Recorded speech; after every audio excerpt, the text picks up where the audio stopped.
Segunda chamada especial, especialíssimo neste fim de ano. Estamos aqui gravando no estúdio da REAG, no Mané Garrincha, esse templo do futebol aqui em Brasília. Bom, hoje nós vamos passar em revista a Câmara dos Deputados, fazer um balanço de como foi esse ano na condução de Arthur Lira. Bem, na verdade, o último ano dele como presidente da Câmara. Mas o que ele deixa de legado ou de problemas para o próximo nome que deve sucedê-lo? Bom, tudo isso nós vamos discutir com o nosso convidado, que é especialista, mas eu não vou contar agora quem é não. Antes eu vou pedir para você deixar o like, compartilhar o conteúdo do My News e agora sim, depois que o César rodar a vinheta, a gente vai descobrir o nosso entrevistado. Então, César, sem mais delongas, roda a vinheta para a gente começar.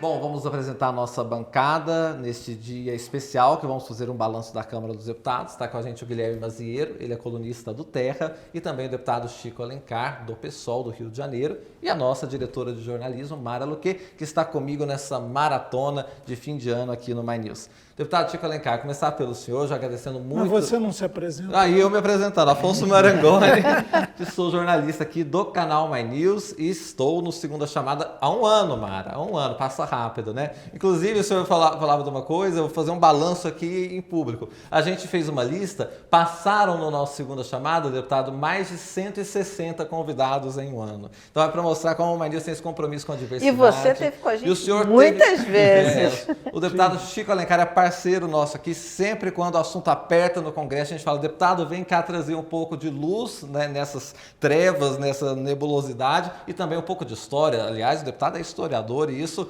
incrementa muito a análise que ele sempre faz com a gente. Deputado, então eu vou começar com este personagem que agora está já recebendo café frio, que é o Arthur Lira. Ele mesmo usou essa metáfora, né? Todo mundo agora vai percebendo que ele já não é mais essa pessoa toda poderosa, porque em fevereiro tem eleição na Câmara dos Deputados. Qual que é o balanço que o senhor faz deste nome conduzindo a presidência da Câmara? Que Câmara é essa que nós estamos encontrando nesse final de ano? O Afonso, me permita falar de uma outra figura que você mencionou na abertura aqui do programa, sim, que é o Mané Garrincha. Sim. Eu viver bastante tempo tem suas vantagens, em meio a muitas desvantagens. Eu vi o Garrincha jogar num outro tempo do futebol, que é o Maracanã. Sempre nasci e cresci na Tijuca, ia a pé e sofria muito com o Garrincha, porque eu não tinha grana, ia na geral, que ficava bem assim, no nível do campo. E aquele demônio de pernas tortas, como se falava, dava um baile no meu Flamengo. A bola ia ali para a ponta direita. E eu, menino ainda, olhando, o Garrincha era um azogue. Cortava tudo e mandava a bola na rede do Flamengo.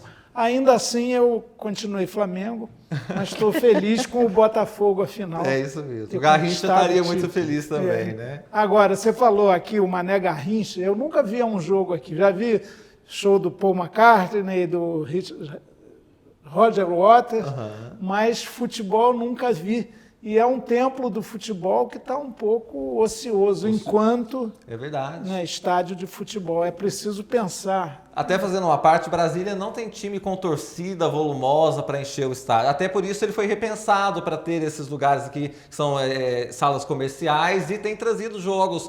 Por exemplo, o Flamengo, que tem uma torcida imensa aqui, né? De vez em quando tem jogo do Flamengo no Mané Garrincha, que são esses outros times de outros estados que vêm movimentando o estádio. Né? Mas como o futebol está cada vez mais, o futebol profissional empresariado é um grande negócio, assim como tem Red Bull Bragantino, o Audax, times de empresários que vão se alocando, o Bragantino em Bragança Paulista, mas tem outros Red Bull por aí, Audax, lá no Rio andou existindo, aí eles investem, chegam até em boas posições nos campeonatos estaduais, e às vezes depois desmancha, faz negócio, o Botafogo corre esse risco, né, de ter os seus craques. Ô, deputado, estou vendo que você entende de futebol. Quem é hoje o jogador que poderia ali se igualar a Mané Garrincha, ou próximo a Mané Garrincha? Não tem, né? É claro que as épocas são diferentes, o preparo físico hoje ganhou uma importância tremenda. Mas o Garrincha e o Pelé, que nunca, quando jogaram juntos pela seleção brasileira, perderam um jogo sequer, eles são inigualáveis. Claro que depois veio o Ronaldinho, o Ronaldinho Gaúcho, o outro Ronaldo, dito fenômeno, o Zico, tem muitos. Sócrates, que era bom de bola e bom de cuca, Reinaldo do Atlético Mineiro. Hoje em dia tem também alguns muito bons. No Flamengo? No Flamengo, quanto? Quem é? Agora? O Gerson, meio campo. Arrascaeta. Muito bom. O Arrascaeta, que é o uruguaio, né? A gente está importando. Né? E se o senhor fosse montar um time, chamava o Romário hoje? Hein? Chamava o Romário, que é senador hoje, para estar no teu time? Para o time de futebol chamava. Para o time da política já andamos mais próximos. Conversávamos muito quando ele foi deputado pelo PSB. Agora ele transitou para o bolsonarismo, mas já rompeu também. Ele gosta de ser polêmico, né? Romário era melhor jogador do que deputado? Sem senador. dúvida nenhuma. Do que senador? Não, ele é um craque da bola, mas meio perna de pau na política. Aliás, ele está presidindo o América Futebol Clube, que era o outro time que eu simpatizava da Tijuca. Muito, da Tijuca. E o Lamartine Babo, compositor, era América e fez os hinos todos dos clubes do Rio. E são muito bonitos, todos eles. É verdade. Né? E o mais bonito é o do América. Hei de torcer, torcer, torcer, hei de torcer até morrer. E por aí vai. Mas olha, eu estou fugindo do Lira. Não, mas está muito melhor essa conversa. Até eu, que não acompanho muito futebol, te perguntei do Flamengo, porque eu sou flamenguista. Mas me perguntam, e Flamengo, qual é o melhor jogador hoje do Flamengo? Eu falo, Zico. A minha referência ainda é o Zico. Não, tem uns surgindo aí. Bom, o Gerson deve ter os seus 25, 26 anos. Tem um lateral direito lá que, quando começou, era muito afoito, mas foi considerado o melhor desse campeonato brasileiro, chamado Wesley. Ele é muito bom de bola, ousado, avança, né? E o Gabigol? O Gabigol é marrento, mas resolve, né? É artilheiro. Eu vi um jogo do Flamengo na Libertadores. Estava eu, meu irmão, minha família toda é flamenguista. E a gente estava vendo o jogo, a gente estava em Sevilha, e ele estava num restaurante lá, que por acaso tinha uma TV, então a gente foi ver nesse bar, nesse restaurante, a gente estava vendo o jogo. E na frente, sentados 2 argentinos. E o Flamengo começou perdendo, era com o River. Final da Libertadores, né? É a final da Libertadores de 2019. Isso. Aí o Flamengo começou perdendo. Aí, de repente, esse Gabigol, que eu nem sabia que existia... Uns 40 do segundo tempo. Exatamente. Ele fez um, na sequência ele fez outro, e aí o Flamengo vira... E os argentinos... Meu irmão, histérico, coisa, meu sobrinho, minha sobrinha... E os argentinos, terminou o jogo, eles saíram para chorar na calçada. Chorar. E eu com pena dos argentinos, eu falei, que pena nada, é assim mesmo e tal. E feliz da vida. Aí que esse Gabigol, eu falei, agora me pergunta, eu falo assim, não, tem o Gabigol também. Mas esse ano ele fraquejou muito, porque tem um outro lá que é muito bom de bola, jovem também, chamado Pedro, que fez muitos gols e é bom de finalização, mas... sofreu uma contusão violenta. Dessas que o futebol possibilita, né, acaba trazendo, e vai ficar um ano parado, já está... Só agora, na última rodada, ele deixou de ser o artilheiro do Campeonato Brasileiro, mas ele, até quando jogou, fazia muito gol, está parado já há uns 4 meses. E tem futebol entre os parlamentares? Vocês jogam bola lá entre já vocês? Houve, eu já pendurei chuteiras, né?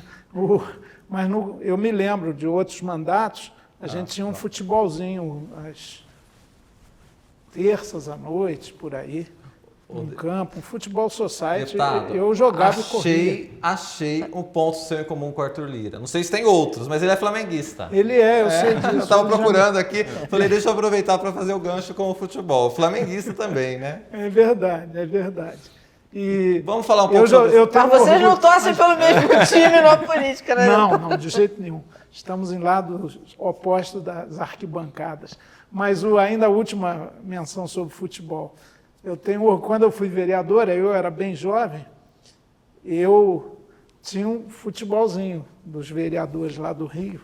Esse foi na Ilha do Governador, num campo, Futebol Society, e jogava lá, porque era vereador, o Carlos Alberto Torres, o capitão da seleção de 70. E eu dei um drible no Carlos Alberto. Olha só! Contando isso. Foi só um, né? No jogo inteiro. Driblei o capitão do trio, o melhor lateral direito do mundo.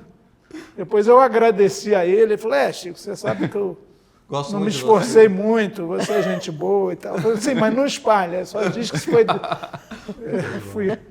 foi driblado por mim. Enfim, vamos lá. Lira. Pode falar do Lira fazendo analogias ao futebol, está autorizado. Não vou fazer analogia com a música. Ótimo. É uma figura política desafinada com prática democrática dentro do parlamento. Tem liderança, imanta, cativa, muito poder, mas, pelo que conheci dele mais diretamente agora, já fui parlamentar junto com ele em outras épocas, que ele não era presidente da Casa. Foi presidente da Comissão de Constituição e Justiça, fazia uma pauta, naquela época, mais equilibrada do que a atual presidente, que é a Carol Detone. Não existia esse fenômeno da extrema-direita muito representada no parlamento, o chamado bolsonarismo. O Lira, ele tem um poder muito imperial. Quando eu falo que é uma Lira desafinada, é nesse sentido. Ele é muito autoritário, impõe muito a sua vontade e tem uma maioria lá que se submete a ele, que aceita o seu comando e nem a pauta das coisas mais elementares. Se vierem outros deputados aqui vão confirmar isso, porque é impossível não confirmar essa dinâmica cotidiana. A pauta que você vai analisar e votar é divulgada em cima da hora. As nossas assessorias, que são muito competentes na Câmara dos Deputados, de todas as bancadas, ficam enlouquecidas, porque tem que examinar matérias em cima da hora. Outra coisa que virou rotina na Câmara, e eu não vi isso em mandatos anteriores, é o tal requerimento de urgência, que impõe a pauta, a ordem do dia, sem que matérias complexas, na mais das vezes, passem pelas comissões para um debate. O ritmo do parlamento é necessariamente mais vagaroso do que do executivo, do que de uma decisão administrativa imediata. Ali não, é um colegiado, 513 deputados, 23 partidos representados. Então exige mesmo discussão e tal. Evidentemente há coisas, por exemplo, socorro ao Rio Grande do Sul, depois dessa tragédia das enchentes. Tem que ser imediato, tem que ser acelerado, é urgente de fato, mas virou rotina. Agora mesmo, no dia anterior aqui, estamos aqui gravando essa conversa, teve uma sessão segunda à noite na Câmara e só se votou urgência. 18 requerimentos de urgência para entrar na pauta no dia seguinte. Então isso é algo também muito ruim. E a manipulação da pauta ou do próprio mando, que, claro, o presidente da Câmara tem um poder danado, né? E o Lira exerce, desfruta, impõe esse poder com muito gosto, né? Não sei se ele herdou um pouco a tradição coronelista que é forte no Nordeste.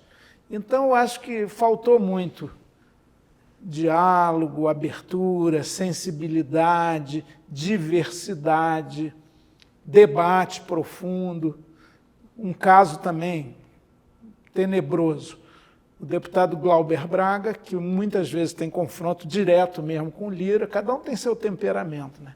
E ali esse confronto ficou muito direto. Certa feita, inclusive, o Lira disse que ia retirar o Glauber do plenário, o que não é cabível, porque se sentiu ofendido. E agora tem um processo de cassação do mandato do Glauber, porque foi provocado por um rapaz do MBL, que não vem entrevistar, vem provocar, agredir. Mencionou a mãe do Glauber, que estava à época em situação muito delicada de saúde, foi prefeita de Friburgo, Saudade, Braga, e veio a falecer depois. E o Glauber, numa explosão de emoção, empurrou o cara para fora ali da entrada da Câmara, e aí abriram, acho que foi o Partido Novo, que nunca compareceu a nenhuma audiência depois do caso, fez uma representação para cassação de mandato dele. E isso, até o momento em que estamos aqui conversando, não teve a conclusão, embora já tenham sido ouvidos todas as testemunhas, mas há a desconfiança de que é uma questão pessoal, que o Lira vai ter muito peso na decisão que vai se tomar. Por outro lado, Chiquinho Brazão, um deputado do Rio de Janeiro, que foi acusado de ser um dos mandantes do assassinato da nossa amada Marielle Franco.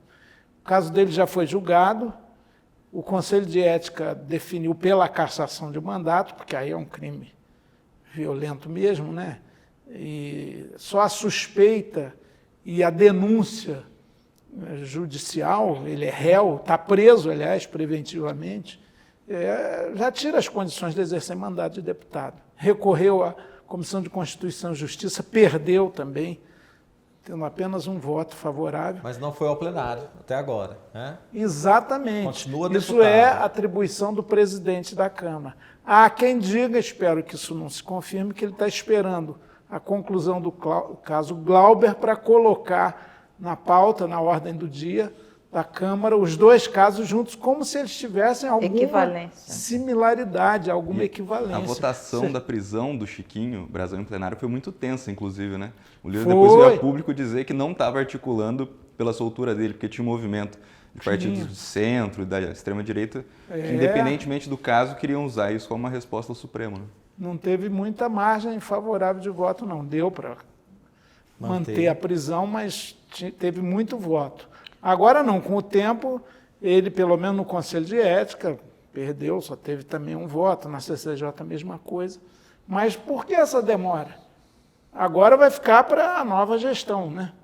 Então, o Lira, com quem eu tenho uma relação assim, de respeito, eu sei que ele me respeita e vice-versa, o que não impede de termos críticas, né? Muitas vezes ele exclui do colégio de líderes o PSOL, a representação do PSOL, avisa em cima da hora, tem muita... Deputado, esse é um ponto. O PSOL e o Lira, a gente viu tentativas de cassação de mandato também das deputadas do PSOL, enfim... Sâmia, da Fernanda... Sâmia. O PSOL tem uma atuação, é muito atuante na Câmara. E por isso, a gente... Enfim, por isso e também por isso, enfim... a gente vê um embate ali do Lira muito forte em cima do PSOL. Com a mudança da presidência da Câmara, qual é a perspectiva que você acha? Você acha que isso vai arrefecer em relação ao PSOL? Ou esse comportamento? Porque o PSOL hoje, eu sei que cobre política mais do que eu, não cubro política, mas o PSOL tem uma atuação hoje no parlamento de cobrança mais firme em relação mesmo a outros partidos de esquerda. A posição do PSOL é sempre bem mais firme e de combate. É verdade, Mara. Nós somos pequenos, mas aguerridos. Fracos, dá um trabalho, né? Fracos, abusados, como diziam antigamente.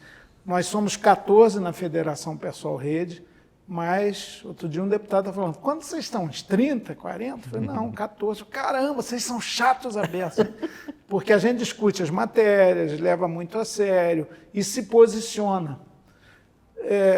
Somos um partido de esquerda não dogmática, que é tão antenada com o século XXI, se renovando permanentemente. Temos muitas deficiências, insuficiências, fragilidades. Agora, às vezes aparece denúncia de um deputado A, B ou C que se corrompeu aqui e ali ou agrediu a mulher acolá. Olha, e os partidos silenciam, as direções ficam quietas, porque afinal tem um mandato. No PSOL, qualquer deslize, e isso é muito bom, gera uma celeuma, tem comissão de ética interna, a pessoa é cobrada. Então, a gente também, para fora, tem uma atuação. Qualquer voto que a gente faça é muito observado, pelo menos por uma parcela da sociedade, muito cobrado, e a gente procura estar atento e forte, vigilante. E se está no parlamento, tem que discutir todas as matérias, tem que se posicionar, isso a gente faz. É claro, isso incomoda, desagrada. Nessa sessão mesmo, que só votava urgência, que fiz referência, estava eu lá só, segunda noite, presencialmente, era o voto. Tem muito isso também agora, que eu acho horrível, mas é algo que vem desde a pandemia, né? O voto virtual, o Infoleg. A pessoa não discute nada e vota. Ontem tinha um quórum de 460 deputados, talvez 20 no plenário.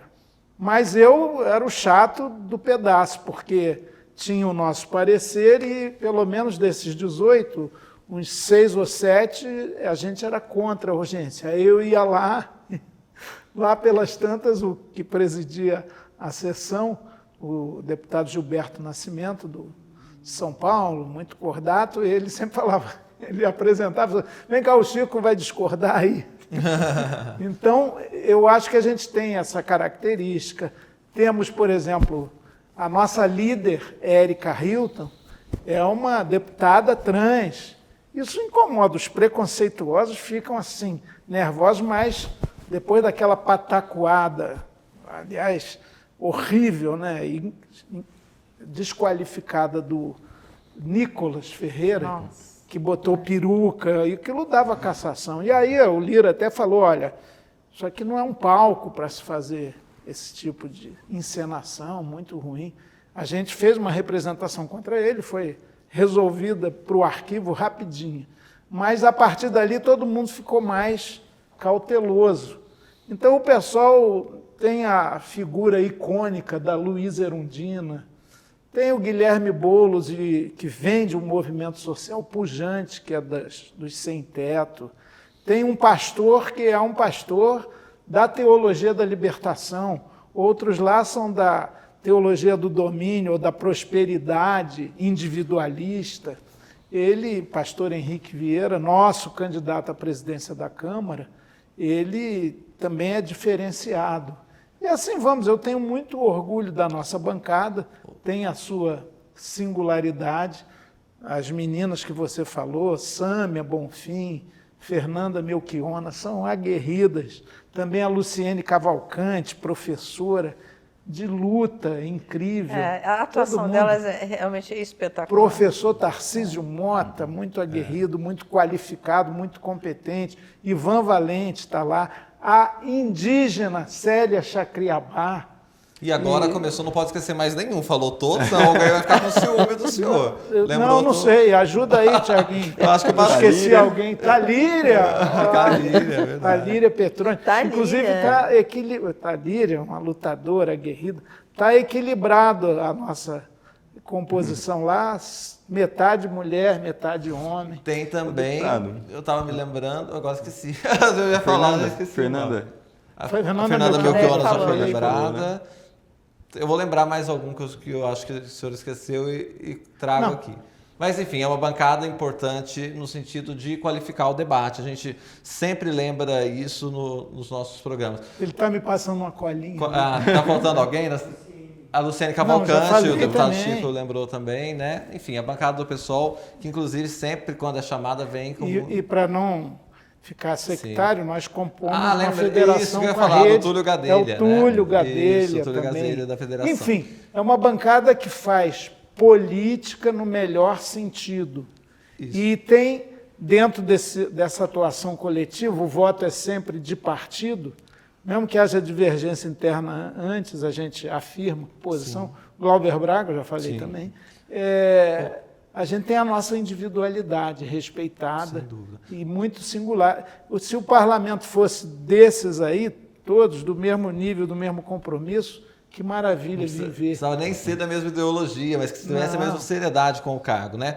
Deputado, o senhor falou do Henrique Vieira, queria trazer ele para falar da sucessão na Câmara. O franco favorito é o Hugo Mota, né? Que foi uma composição, assim, digna de nota, porque teve de apoio de A a Z, de PT a PL, de Bolsonaro a Lula, mas o PSOL, historicamente, marca a posição tendo um candidato alternativo, que dessa vez é o Henrique Vieira. O senhor, inclusive, já foi, né? Candidato a presidente da Câmara. Por que marcar esta posição e sendo, embora o deputado Henrique seja super qualificado, já veio tantas vezes aqui, sendo realistas, o Hugo Motta vencendo, que é o que parece ser o cenário mais claro, deve ser um novo Arthur Lira ou ele tem alguma especificidade que a gente tem que ficar de olho? Bom, em primeiro lugar, todas as conversas e negociações e acordos para a sucessão na presidência da Câmara foram da má política, da pequena política do toma lá da cá. O Antônio Gramsci falava da pequena política e da grande política. A grande política com ideias, causas, projetos, propostas, visão de mundo, de planeta, de universo, de país, de sociedade. A pequena política no miúdo, o intestino grosso da pequena política. E foi assim, até agora, e no recesso continuará, como já foi em outras ocasiões. Você oferece jantares, almoços, acerta cargos na composição geral da mesa diretora, nas comissões, até no TCU, que eu li seguidamente, que o PT acertou uma vaga no TCU para apoiar o Hugo Motta. E ali internamente também... Foi fala do Lira isso, inclusive, né? Hein? Acho que entrevista à Folha, foi fala do próprio presidente Lira. O próprio Lira confessou isso. Pois é, e mais, o Lira todo mundo via, sabia que ele estava bancando a candidatura do Elmar Nascimento. E numa hora lá, sabe-se lá por quê, trocou o Elmar pelo Hugo Motta. Então, sabe-se lá por quê? Você não desconfia nada por quê? Não, porque eles são da mesma ideologia, da mesma pegada política, e eu não sei, eu não converso nos bastidores, isso aí, quanto a isso eu nem fofoca eu vi. Talvez houvesse mais resistência, inclusive do PT, do governo, ao Elmar, do que ao Hugo Motta. União em duas casas, né? Hein? União Brasil em duas casas, né? Tinha isso também, no Senado está se trabalhando para a vitória do Davi Alcolumbre, né? Então foi isso, foi toma lá da cá, e bastidor. Não se discutiu programa, proposta. No lançamento do Henrique Vieira, nosso candidato a presidente da Câmara, ele insistiu, vamos fazer um debate com o Hugo Motta sobre o que a gente quer para a Câmara e tal, mas eles nem dão bola, porque houve uma aliança que pode até dar ao Hugo mais votos do que o próprio Lira teve. E isso é ruim. Um presidente de Câmara com viés conservador, a maioria da Câmara pode amarrar muito o governo Lula, como o Lira o fez. Quanto mais votos se tem, mais poder se tem, mais força de barganha se tem, mais capacidade de pressão se vai exercer. Então, é muito ruim e nega um pouco a diversidade da sociedade brasileira. Então, a candidatura do Henrique é para mostrar que nem todo mundo está naquele caminho. Como dizia o Nelson Rodrigues, né? Toda unanimidade é burra, mas ele acrescentava uma coisa também. Os que se perfilam com a unanimidade estão deixando de pensar. Como o pessoal pensa, e sem nenhuma vaidade e arrogância nisso, a gente entendeu que tinha que fazer um contraponto. Claro que é uma candidatura que vai perder, a gente sabe disso, é marcar uma posição pela diversidade, pelo bom debate, pela política com ideias e causas, e não a política do acerto, do jogo, que de resto deixa a população mais desinteressada ainda dessa sucessão. Ninguém está preocupado com essa sucessão, que vai ser é um episódio determinado, marcado, que se esgota ali no dia 1º ou 2 de fevereiro, mas é importante para nós ali, né? Deputado, a gente já pegou aqui vários pontos dessa questão de como o Lira conduziu essa presidência dele, e pelo que o senhor diz, não deve mudar muito, talvez até pode se agravar essa situação por essas condicionantes de como a política está sendo feita ali dentro. Então, a dúvida que eu tenho para o senhor que está ali vendo as negociações, participando, assim, claro que tem um perfil do Lira e um perfil do Hugo Motta, mas a estrutura conjuntural, a estrutura administrativa que a Câmara ganhou com as emendas, esse poder político, né, estrutural nesse sentido, é essa estrutura que permite o presidente da Câmara ter esse poder, ao ponto de bater de frente assim, sem muita vergonha na cara, assim, vamos falar com o Executivo, essa estrutura das emendas que vem de uns anos, que permitiu essa força do presidente da Câmara, independentemente de quem ele seja. E aí, se for isso, como muda isso? Como fazer para isso ser alterado? É verdade. Eu que já vivi uma Câmara sem as emendas, uma Câmara dos Deputados que não tinha essa presença no orçamento da União, houve uma poder, né? Muito grande. Houve uma parlamentarização do orçamento. Outro dia eu vi o Hugo Mota falando, não, porque o nosso orçamento do Legislativo não existe orçamento do Legislativo, o orçamento é da União, é do Executivo. Só que houve um crescente, hoje chega a 50 bilhões, um crescente trânsito de parcelas cada vez maiores da grana pública para o controle dos deputados e senadores. É o que eu chamei aqui de parlamentarização do orçamento. Isso, claro, dá um poder de pressão de barganha enorme, de exigência. Então, quando o Flávio Dino, e agora acompanhado pela unanimidade do Supremo, decide fazer com que as emendas tenham o que a Constituição obriga a ter, pelo princípio da legalidade, da publicidade, da eficiência, ter plano de trabalho, ter transparência, ter rastreabilidade, a turma chia a beça. E aí não vota matérias de interesse do governo, fica nessa briga, nesse conflito que não interessa à República, mas, de fato, a Câmara ganhou um poder danado, porque no Brasil, hoje, a gente vê que há uma oligarquização da política em função de financiamento público de partidos. O fundo partidário foi crescendo, vai crescendo, a montante assim, a níveis estratosféricos, é muita grana mesmo. Mesmo o pessoal, a gente fala, e tem além disso o fundo eleitoral. Falei, poxa, nunca vimos tanto dinheiro, e nós estamos na escala mais baixa. Os partidos que têm maiores bancadas ganham muito mais. O PL somado esse ano, o partidário eleitoral, deu R$1 bilhão, né? R$1 bilhão, não é? Não, é uma mega empresa. Se cai na mão de gente sem compromisso com a ética pública, vira um negocião espúrio contra os interesses do povo, de reprodução de mandatos. Deputado, então, você muito ruim. Você tem uma... Só para o Guilherme, eu vou concluir. Claro. Como é que muda isso? Mudando a composição da Câmara, ou seja, as eleições parlamentares são cada vez mais decisivas pelo peso que o parlamento ganhou por seu poder efetivo. Se você tem uma composição conservadora, reacionária, fisiológica, atrasada, do toma lá da cá, majoritariamente, como é hoje, você vai continuar nesse dilema. O Brasil não é nem parlamentarismo, nem presidencialismo, é uma situação meio inédita. O Dino escreveu isso na decisão dele, né? A decisão de emendas, ele escreveu isso, que o Brasil tem ele fala, sistema não é único. Assim. Tem países presidencialistas, países parlamentaristas, e tem o Brasil, que bom. está... Emendas... Outro dia a gente teve uma audiência com ele e conversamos sobre isso. Ele que falou mesmo, não, hoje em dia o poder, que depende muito da economia e do dinheiro, está hegemonizado por fundo partidário, fundo eleitoral e emendas parlamentares sem controle. Esse assunto que o Guilherme colocou aqui na roda eu acho extremamente relevante. Você tem uma habilidade, um político muito hábil para movimentar, mobilizar a sociedade civil. Você fez isso na Câmara de Vereadores, na votação daquele deputado, daquele vereador que estava...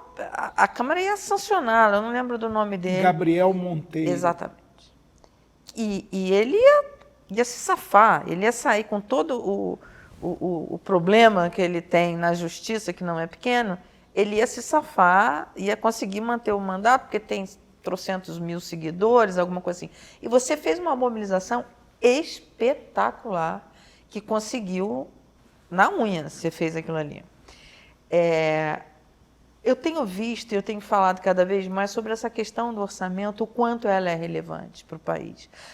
A sociedade tem que participar da questão do orçamento. Esse é um assunto chato, entre aspas, mas é o nosso dinheiro e as escolhas que estamos fazendo com esse dinheiro. Quer dizer, a gente teve a matéria da Piauí mostrando emenda parlamentar para dentes no Amazonas, numa cidade do Amazonas, era Amazonas? Não li essa matéria. Do Maranhão. Do Maranhão. Que dava para extrair os dentes da população toda e ainda sobrava. E ainda sobrava dinheiro. muito, de 3, 4 vezes a população. Quer dizer, então, o que mostra que ter transparência nas emendas parlamentares é o mínimo. É o mínimo. Podemos questionar muitas coisas ali, mas o mínimo é ter transparência. Você não acha que 2025, e estando hoje, quando saiu a tabela, a planilha que a Haddad deu à luz ali, a planilha dos subsídios que são colocados, enfim, e eu achei gritante, porque um dos subsídios era de eu não entro no mérito se merece ou não merece, mas há um esforço de ajuste fiscal que o Ministério está fazendo, e aí aparece... O ministro está atrás de 70 bi e aparece quase 50 bi em benefícios fiscais. Uma dos que receberam benefício fiscal foi uma influenciadora que fez um rios e uma bolsa de R$500 mil. Eu não estou questionando se ela deve ou não comprar a bolsa, não é problema meu. Eu estou questionando que essa pessoa, a empresa desta pessoa, e aí não, tudo bem, você tem todos os mecanismos para falar, não pode misturar uma pessoa física, outra jurídica, mas... No mínimo, a gente tem um problema aí, sabe, de imagem, né? Quer dizer, você recebe um benefício, então eu estou ajudando a pagar essa bolsinha de R$500 mil, entendeu? Vou cortar do BPC para ajudar a pagar a bolsinha de R$500 mil. Como é que se mobiliza? Eu estou falando tudo isso, porque se tem alguém que tem habilidade para mobilizar, e você tem mostrado isso na sua carreira política, na sua atuação, não gosto de falar carreira, mas na sua atuação política, você mostra essa capacidade, como mobilizar a sociedade para participar da discussão do orçamento público. Que é fundamental. Hoje em dia, a disputa fundamental na sociedade é pelo orçamento público. Para onde vai o dinheiro público? Nos municípios. Alô, povo aí da base, desse Brasil profundo, tão bonito, cada cidadezinha. As pessoas têm que se antenar o que a prefeitura arrecada e como gasta, e como os vereadores interferem nisso, nos 5.570 municípios brasileiros. É a lei mais importante que o parlamento vota todo ano, a lei orçamentária anual. Mas não é só a votação em si, no fim do ano, no afogadilho, na pressa, mas é o processo de construção disso. Estima as receitas, fixa as despesas. Então, hoje... Isso ganhou uma relevância enorme. Para onde vai o orçamento público? Qual a parcela num país de tamanha desigualdade social? A gente comemora, eram 63 milhões de pobres, agora são 57 milhões. Nos 2 últimos anos houve uma redução, mas ainda é muita gente. São 57 milhões de pessoas vivendo numa situação vulnerável. Eu não tenho fórmula mágica. Como eu gosto de fazer política por ser professor, com pedagogia, eu acho que a gente tem que, o Paulo Freire dizia que o povo não luta por aquilo que ele não conhece. Então, o nosso trabalho é de esclarecimento permanente.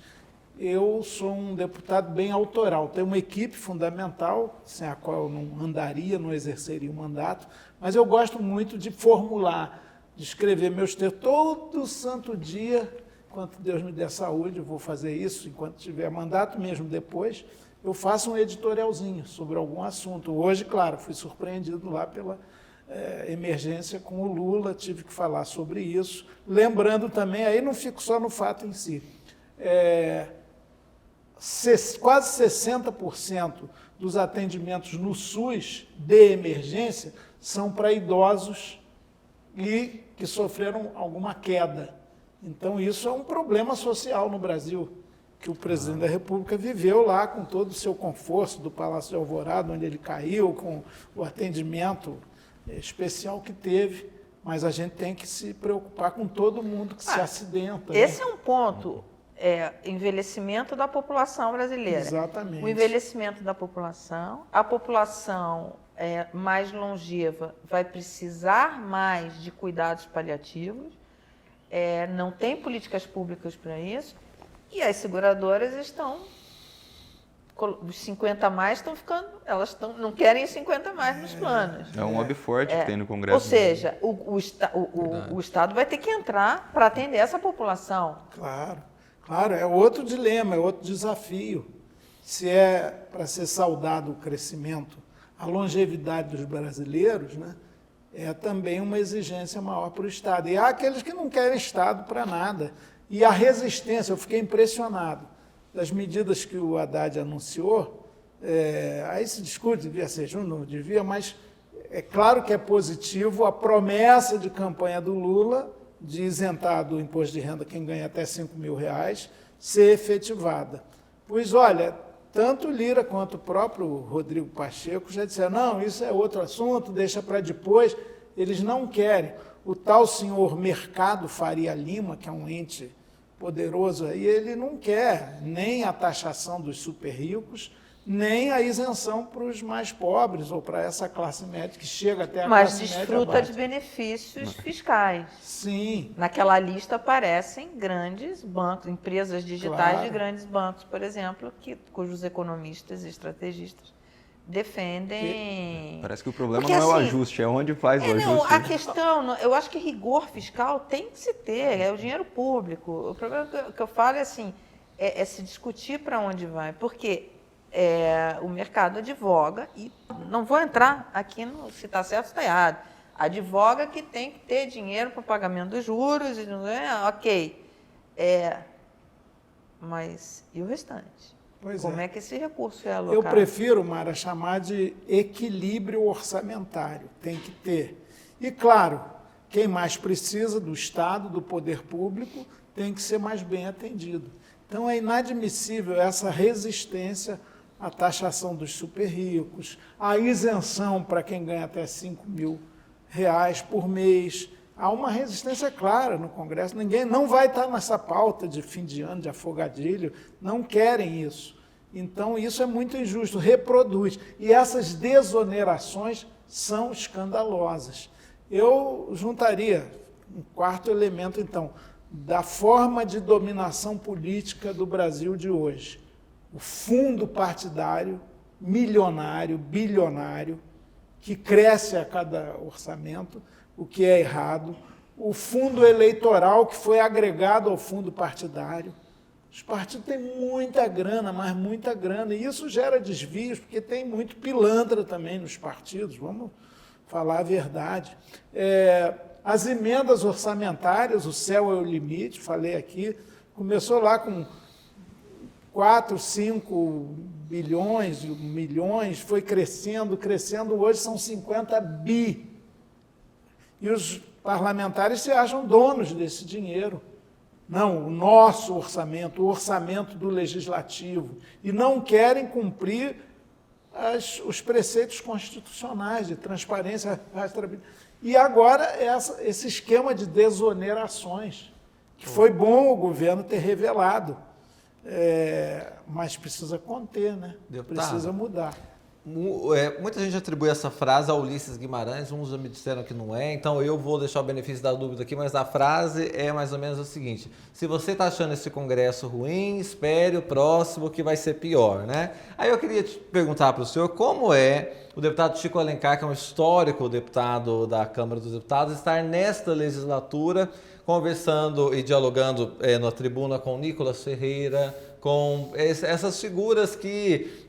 por exemplo, o Nicolas fez um discurso transfóbico em relação às travestis, trans, etc. É difícil dialogar nesse congresso? O ambiente é pesado, é pior? Porque muita gente fala, o político, eles brigam na frente das câmeras, mas depois ficam de beijinho e abraço. E eu falo, que bom que seja assim, porque a civilidade tem que imperar. Tem beijinho e abraço nesse congresso? Dá para conversar com essa extrema? Nessa legislatura, o Ulisses estava certo, piorou muito? Eu sempre... Quando cito isso, e tenho que citar muito, se você acha ruim a atual legislatura, espera a próxima para ver. Eu sempre digo que é do Ulisses. Então, acho que é mesmo. Mas é preciso fazer uma pesquisa certa. É bem provável que ele tenha falado isso. Eu exerci o meu primeiro mandato de deputado federal em 2003, com Lula eleito pela primeira vez. Depois fui reeleito uma vez, 2006, depois 2010, depois 2014... até que em 2018 eu tentei o Senado, tive uma votação muito honrosa, mais de 1.250.000 votos, mas era já aquele avanço da direita, Flávio Bolsonaro e Harold Oliveira, que faleceu, um evangélico, ganharam as 2 vagas. Eu, César Maia, Lindbergh, ficamos atrás. E agora eu voltei, eu não vivi o parlamento aqui, a não ser 2 anos lá como vereador, para a volta do Lula, eu fui eleito também. E piorou eu estou muito? Impressionado. Eu não faria uma aferição de 2003 para 2006, a legislatura seguinte foi pior que a anterior. Não. Acho que havia um padrão médio, onde as ideias brigam, havia disputa, mas não havia esse grau de agressividade, de aguerrimento. Eu tenho um temperamento conciliador, vamos dizer assim. Gosto de sempre me posicionar, mas eu acho que as ideias brigam, não as pessoas. Eu gosto de gente. Claro que tem uns ali que é difícil gostar, mas isso não significa conviver, vamos sair para tomar uma cerveja, não dá, porque o papo vai desandar logo, logo. Pela concepção de mundo, de vida. Agora, ali no parlamento, isso que me ensinou foi o Plínio de Arruda Sampaio.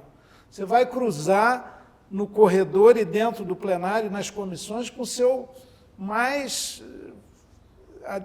maior adversário. Então, não adianta ficar por emoção ou ficar muito sensível, não, porque eles estão lá e eles representam classes, grupos, e a gente tem que aturar. No parlamento, se então não vai para o parlamento. Se você não suporta, tem muita gente que fala, ai, como é que você aguenta? De vez em quando eu perco mesmo a paciência, é natural. Outro dia um cara, porque eu estava contra a anistia para golpista, e eles falando, tem gente presa injustamente, sofrendo muito. Aí um deputado começou a dizer que eu era defensor da tortura. Eu já ouvi muita ofensa na vida, mas essa era inédita. Eu fiquei muito pau da vida, até elevei a voz e tal. Depois eu falei, bom, não adianta, ele tem direito de falar a asneira que quiser. E depois, claro, a gente ficou um tempo agastado assim. Agora, essa semana que passou, ele falou comigo, porque veio agradecer a minha posição, que eu acho que o parlamentar tem que ter a imunidade, quando exercendo seu mandato, por palavras éticas. Se você se sente ofendido, vai lá e processa, mas não usa a máquina da Polícia Federal para indiciar o cara. Né? Casos que aconteceram. Isso que eu ia perguntar para o senhor, o Marcel Van Hatten é um que está com inquérito na polícia. E teve uma reação ali do Lira, né, um espírito de corpo, falando que, se fosse o caso, analisariam até abuso de autoridade por parte da Polícia Federal. Depois, o diretor-geral da Polícia Federal rebateu, de certa maneira, dizendo que ninguém tem imunidade para cometer crime. A fala dele é muito direcionada, é uma fala ampla, né, mas em reação a essa questão dos deputados bolsonaristas. Como que o senhor vê essa questão? Pois é, a imunidade parlamentar foi uma conquista, porque na ditadura que essa gente defende, esses bolsonaristas, alguns nem a viveram, mas têm saudades daquele regime. O Bolsonaro sempre defendeu a ditadura, a tortura, a execução, ponta da praia, tiro na cabeça, enfim, mas um horror. Mas a imunidade parlamentar foi uma conquista, porque a ditadura caçava, você fazia um discurso e era caçado. Então, é um princípio muito caro a todos nós. E por palavras, né? Claro que se a pessoa individualmente se sentir agredida, ela pode tentar processar, e aí o juiz vai dizer, não, ele tem imunidade, você fustiga um pouco. Agora, a imunidade parlamentar, ela não é ilimitada nos casos específicos de cometimento de crimes, né? Ninguém pode alegar imunidade parlamentar para encomendar um assassinato. Por isso, agora, o próprio parlamento tem os seus meios próprios. Mas o senhor se incomoda, por exemplo, com esse caso do Van Hatten? que é um opositor político do senhor, enfim, teve as falas ali contra o delegado da polícia. Eu concordo que o delegado tenha, a partir dos seus instrumentos de delegado da Polícia Federal, acelerado provavelmente um inquérito e no qual ele e um outro lá, Cabo Gilberto Silva, do qual divirjo muito fundamentalmente, eles sejam processados por isso. Claro que não deveria ter investigação, o senhor acha? Então? O senhor acha que não deveria ter essa investigação? Não, pela polícia, na forma como ela se dá, aí eu preciso ouvir até a minha assessoria jurídica para ver se o cidadão comum, na sua condição de plenos direitos, se sentir ofendido por um deputado, ele tem como acionar, fazer uma denúncia, o juiz acolhe ou não. Isso eu acho que é o caminho normal. Ali, ao que me parece, a própria Polícia Federal já está tomando iniciativas e não é caso de corrupção, é caso de palavra, de ofensa, segundo o entendimento deles, a um delegado de polícia, que, aliás, considero que agiu muito corretamente, nos casos em que eles acham que é abuso de poder. Ele investiga os casos do Bolsonaro, basicamente. Isso. Não é abuso de poder do delegado e também não é abuso de poder do parlamentar que critica esse delegado. Enfim, está se magnificando um problema e usando instrumentos que, a meu juízo, podem ferir essa imunidade parlamentar, por palavras, votos no exercício do mandato. O tal do Van Hatten foi ele que me disse que eu era defensor de tortura. E eu, na hora, falei, vou te processar. Processa mesmo, defensor de tortura. Aqueles embates que tem. Depois um amigo meu, advogado, muito qualificado, falou, isso não vai dar em nada, porque ele pode falar isso na tribuna. Aí eu desisti, até falei para ele, eu ia te processar, não vou mais não, porque agora a contragosto. Ele riu também. O senhor nos contou aqui que foi candidato ao Senado e acabou não vencendo aquela disputa, recordou inclusive a ascensão do bolsonarismo, e o senhor meio que já foi tudo na vida parlamentar, já foi vereador, já foi deputado estadual, já foi deputado federal. O que o deputado... Não tenho aposentadoria parlamentar. Eu estava conversando aqui com a Mara antes de começar sobre a minha condição de professor jubilado já da UFRJ, onde eu entrei em 1989, de professor de escola particular durante anos e anos. Sim. Tudo indica que eu vou ter uma aposentadoria de R$6.000. Tudo bem, para a média do povo brasileiro não está ruim, mas para as demandas que eu tenho... Claro, viagens e tudo. Então não tem aquela de... foi deputado tanto tempo, ficou rico. Se você é honesto e não usa certas prerrogativas, você não vai enricar com o mandato parlamentar. Pois é, mas então pegar isso para perguntar para o senhor, o que mais o Chico Alencar quer tentar na vida pública? É o Senado novamente? É governador do Rio de Janeiro? O que o senhor pensa? Vice-presidente da República? Presidente da República? Não, olha, primeiro eu só tomo decisões coletivamente. E eu confesso que a essa altura da vida, eu fiz, embora as aparências até enganam, 75, quando os meus ídolos e alguns até amigos próximos vão fazendo 80 anos, os mais conhecidos aí, o Chico, o Buarque, Xará, o Gil, o Caetano, essa turma toda, Paulinho da Viola. Eu gosto muito de música e tive o privilégio nessa vida de conhecer todos eles, a gente tem amizade, suponho que vários sempre votam em mim, pelo menos alguns declaram até publicamente, mas a minha geração maravilhosa, Aldir Blanc, esse já se foi, João Bosco, essa geração está octogenária, né? E eu estou chegando lá. Mas está ótimo, então, dá para disputar. Mas eu já sou deputado, no século revascularizado. da longevidade, os 80 são os novos 50, 60. Mais ou menos. O Lula tem 79. Pois mas eu acho que a gente tem que ter grande lucidez. Tem que estar rígido. O Plínio de Arruda Sampaio, de novo eu cito ele, saudoso amigo, ele foi candidato à presidência da República pelo PSOL com 79 anos. Quando alguém falava, tinha 80, eu falava, não, 79. Então dá para o senhor repetir a Aí dose. uma jornalista no seu estilo, Afonso, perguntou para ele,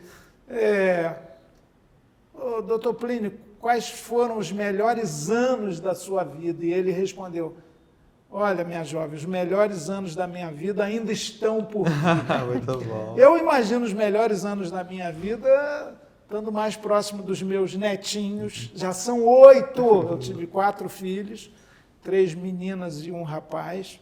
Todos e todos no Rio. 2 já tiveram filhos. 2, tudo simétrico, né? Eu Seu sou filho meio é político libriano. também. Não, meu filho é jornalista e ambientalista e agora foi candidato a vereador no Rio, Emanuel Alencar. Teve 8 mil votos, para quem estava, quase 8, faltavam. Foi a primeira candidatura dele. Foi a primeira.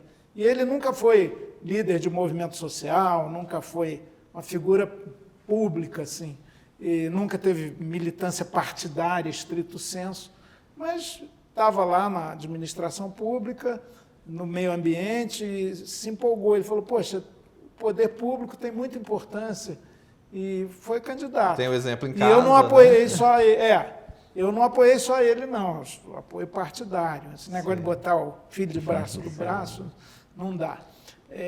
Mas foi muito bem, não sei se vai se candidatar de novo e tal.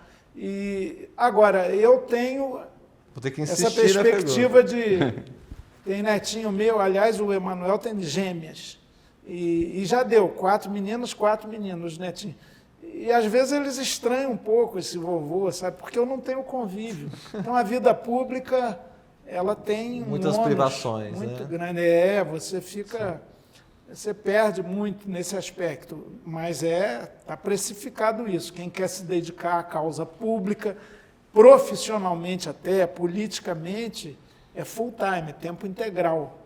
E eu estou reavaliando, eu acho que eu já dei uma contribuição bastante grande, não estou pensando em nada, mas é claro, vou discutir com a equipe, que sempre quer que eu continue, né? Mas a família sabe que está na hora de parar. Eu quero uma casa no campo, onde eu possa ficar do tamanho da paz, possa compor muitos rocks rurais, meus amigos, meus discos, meus livros e nada mais. É impressionante como você tem de memória todas as grandes músicas, as grandes composições brasileiras. É impressionante. Não tem uma conversa que a gente tem com você que você não... Que não vire poesia. E ele não consiga falar todas essas... O Murilo Mendes, um poeta cristão, que tem um texto lindo que eu recomendo nessa época do ano, chamado Chaves para a Festa do Natal. Ele diz lá pelas tantas, nesse texto, ele era de Juiz de Fora, ou seja, quase carioca. Murilo Carioca Mendes. do Brejo. É isso. Ele dizia, sem a música dominadora do tempo e do espaço, o sopro divino não seria comunicado ao ser humano. Então, eu me emocionei muito vendo aqui, no Mané Garrincha, o Paul McCartney. Aliás, a gravação não do Paul, mas do Ray Charles, de Yesterday, é algo... Eu choro sempre que ouço. E adoro muito a música, eu acho que ela ajuda a inspirar para a vida. Para a política, as pessoas ficam estranhando. Tem uns que dizem lá na Câmara, você é um filósofo. Os deputados de extrema-direita dizem, não, você é um professor. Eu tomo isso como um elogio. Olha, é ótimo, né? Um dia um veio arrumar o meu bottom, que estava de cabeça para baixo. Aí falou, vou retribuir, tirando esse prendedor de gravata, que é uma metralhadora. Pode? Não. Aí não exagera, professor. Cada qual com seu cada qual. É, realmente... A gente está aqui, Sim. a gente sabe que você tem horário. Para a gente encerrar, Afonso, vou pedir para o professor dar uma... Professor, tudo bem, está valendo o crédito também, Mara. Para o deputado, mandar uma mensagem para os seus colegas parlamentares, ouçam o que nesse Natal, nesse Réveillon, para entrar... Me diga o que eles devem ouvir, a direita, a esquerda, enfim, os parlamentares, para encarar 2025 com a responsabilidade de tornar a vida do povo melhor. Ouçam a voz que a simbologia do Natal, para cristãos ou não, e do Ano Novo, data universal, trazem renovação, reabertura, recomeço, De novo, para não perder o hábito, Aldir Blanc e João Bosco tem uma canção chamada Caça Raposa, uma gravação linda da Elis Regina, que fala assim: recomeçar, recomeçar, como canções e epidemias, como a lua, as colheitas e a covardia, como a paixão e o fogo, fogo, fogo, não dessas queimadas devastadoras que tem a ver com o colapso climático. Então, ouçam a voz da natureza, do mundo e dos outros. O outro não é aquele a quem eu devo eliminar se divirjo dele, mas é a quem eu devo ouvir também. Mais abertura, mais generosidade e vontade de mudar. Quem fica paralisado e dogmático nas suas posições está morrendo em vida. Então, eu acho que esse exercício de renascer, ele é muito importante. Eu não tenho ilusões, porque a gente é condicionado, a cabeça pensa onde os pés pisam, como diz o meu amigo Frei Beto, mas os deputados têm, e os senadores, quem está na vida pública tem posições derivadas, inclusive, do seu vínculo de classe social. Mas é importante olhar para os outros, sobretudo os mais deserdados. Jesus Cristo não nasceu num palácio, mas num casebre. E, aliás, chegaram na cidadezinha de Belém e não havia lugar para eles na hospedaria. Foram lá, eram sem terra, sem teto, e dali para os cristãos, e mesmo para os não cristãos, que consideram Jesus Cristo uma figura bonita, nasceu um sinal para a humanidade, né? Para a gente saber que o fundamental é o amor, é a fraternidade, a empatia, a generosidade, o desprendimento, o despojamento. Não nos amarra dinheiro, não, mas formosura. Isso mesmo. Muito bom, deputado.